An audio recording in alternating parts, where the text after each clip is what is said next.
Hey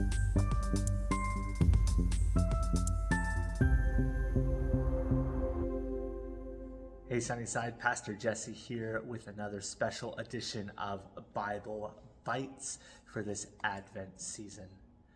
So far we have been looking at the different themes of Advent and the characters that they kind of match up or are modeled by in our Christmas story. Our first week we looked at the theme of hope and the characters of Zechariah and Elizabeth in their hoping for a child and John the Baptist. The second week was in the theme of peace, looking at Mary, looking at everything that she was going through, and where we would feel probably like we'd be stressed, anxious about what everything was happening, she found peace in that. And last week we looked at the joy that the angels brought in this good news of great joy to the shepherds, and the joy that then filled those shepherds to then share with everyone that they came into contact with about what had happened.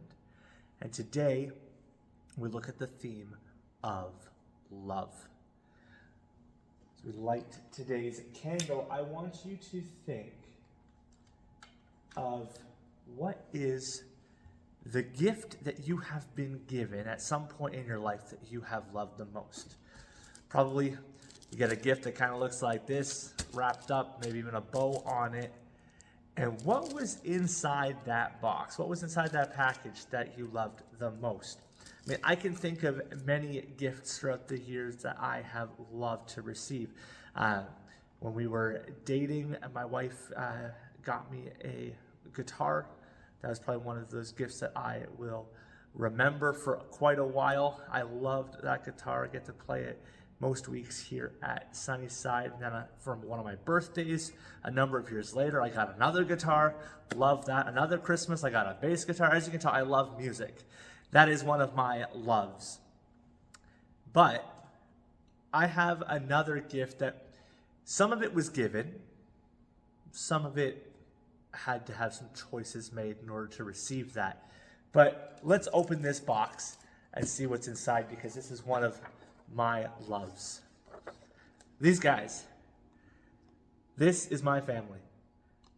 This is where my love is. Obviously, my first love is for God, but second are these guys. My wife, Samantha, my kids, Madeline, Caleb, and Lucas. That is who I love. That is the greatest gift of having kids, of getting to have a spouse in my wife, Samantha. Getting to see my kids grow up, get to enjoy the time spent with them, watching them learn new skills and develop loves of their own, whether that's in ballet and dance for Maddie, or Caleb just in the stage of loving cars, loving Hot Wheels, loving Transformers and dinosaurs, and Lucas just loving attention, just getting to have our undivided attention. That is the love that I have in my life on a daily basis.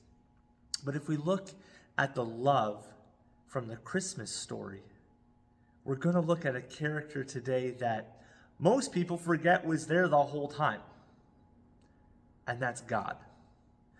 Without God, the Christmas story wouldn't have happened.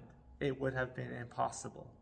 But we have to actually look outside of our traditional Christmas story text to find today's passage. A lot of you will know it. You can probably recite it. But let's go there. John 3:16. It says, "For God so loved the world that he gave his one and only Son, that whoever believes in him shall not perish, but have eternal life." God, who is love, showed that love that he has to the world by sending his only Son. When I look at this picture of my kids, could I say that I would give up one of them, even to death, to show my love for people? I can't say that I would.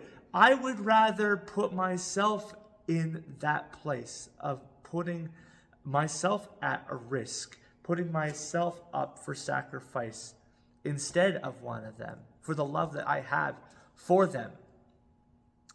But God sent his only Son to this earth.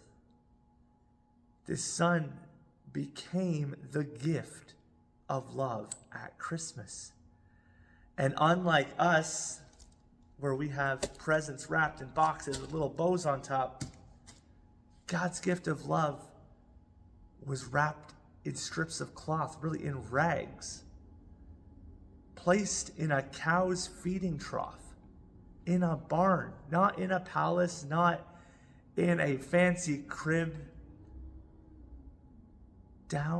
basically down in the dirt. God's gift of love came. It was shared with the least of these to start and spread throughout the world. His Son, this gift of love, would then go on to surround himself with 12 others as he started his earthly ministry. And he shared with them that people will know that you are my followers because of your love. That love that God had given at Christmas in his Son was then given to these 12. That would then in turn spread that throughout the world through their individual ministries. And God's Son, this gift of love, would go on to make the ultimate sacrifice in dying on the cross for you and for me. Something that he didn't deserve to take. He took our place, dying there, offering us this free gift of grace and salvation, and the promise of one day getting to be with him for eternity. This love that God has shown, that started at Christmas, goes beyond a love that we will ever really be able to comprehend until we are with him in paradise. As we go through this busy week, you may be traveling to see friends and family. You may be staying at home with yourself, with your family. Maybe friends are coming to see you. As you open all of these different gifts this season, will you remember the ultimate gift of love that was given that first Christmas? One that didn't come with boxes and bags and bows, but came in rags to ultimately become the ultimate sacrifice for you and for me.